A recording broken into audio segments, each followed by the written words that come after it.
what we do is we have some of our corporates that are our buyers that facilitate this, and I'll give an example with one of them. Citibank Group is one of our corporations, are our buyers, and they have a facility that benefits women-owned businesses. Like even some of those, like the example I have given, and some others that have already been shortlisted by some of our other corporate buyers, they're already enlisted onto their program to access, you know, such facilities, well, for when they get this procurement opportunities and they'll need funding. Yeah. Okay. Yes. And for there to have been the birth of WeConnect, obviously there had to have been a gap in the market or a niche. So what would you say is a barrier that, you know, prevents women from breaching these local markets and international markets? What brought the birth of WeConnect?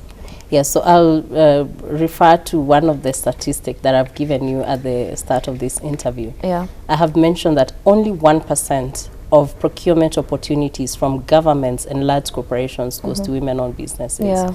And from a further study that was also done by IFC, it showed that only 3% of the procurement opportunities went to women-owned businesses in Kenya. Yeah. So that shows that there is a huge gap.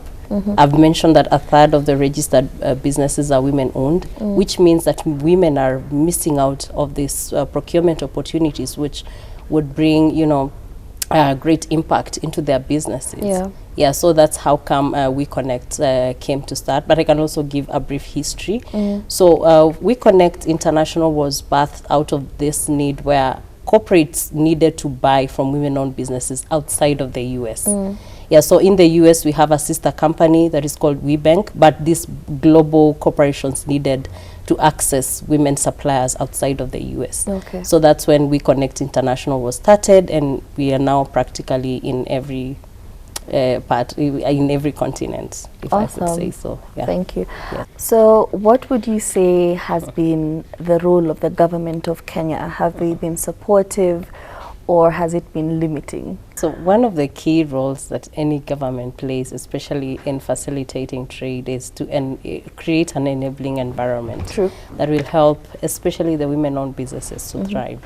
So I'll mention about an initiative that is already there by the government that complements the work that we do. The AGPO, Access to Government and Procurement Opportunities, where the government of Kenya requires 30% of procurement opportunities from government corporations to be set aside for women, persons with disabilities, and the youth. And besides that, they also have a fund for women, like the Women Enterprise Fund. I think I had the PS Veronica Nduva mentioned recently that it's now part of the Hustler Fund. Yeah, so I can say the government is now trying to come up also, besides helping these women-owned businesses access procurement opportunities from the government parastatals, but there's also the funding opportunity. So I'd say this is a great step in the right direction. Okay, yes. And just to divert or to digress a little bit, you have mentioned the Hustler Fund. Yes. What are your personal thoughts about it? Okay, personally, I may not have much to say. I have not tried it, but what I know is that it's accessible from your mobile phone, from the Safaricom app, and besides, and it's the Women Enterprise Fund is also part of the Hustler Fund. Yeah, so I think any funds that are available, any patient capital is always a good thing for businesses, hoping that maybe the ticket sizes are not as small, because I remember people mentioning that they're really, really small. Yeah, but I can say, I mean, if this is a facility that's available, it's patient capital, then let businesses take advantage of it. Okay, it's a very political answer, but she's okay. What would you say is WeConnect's guiding theme for 2023? So our theme is impact through connections, and this is the only way as an organization would want to maximize the impact that we have been making through, you know, the linkages that we make between women-owned businesses and our buyers. Yes. Okay. Earlier I had mentioned that as women are going into business, for it to be a success story, you need people who have gone before you and know what the climate is. Basically, the role of a mentor.